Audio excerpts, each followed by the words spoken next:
Nagbayad pa tayo ng manok, gasol, kung ano. So, ang cash na lang, ang natirang cash natin nun is 4,910. Diba? 4,910. So, negative na ako ng 55 nun.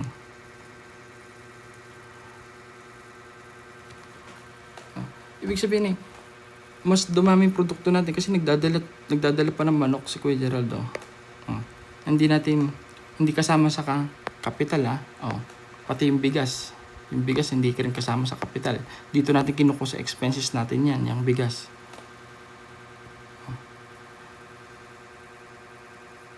Nakita nyo? Puro negative na.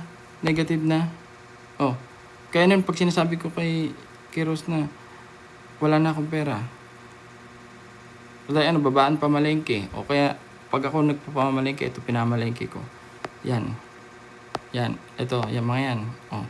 Ang baba naman pinamalengke 3,900. Pero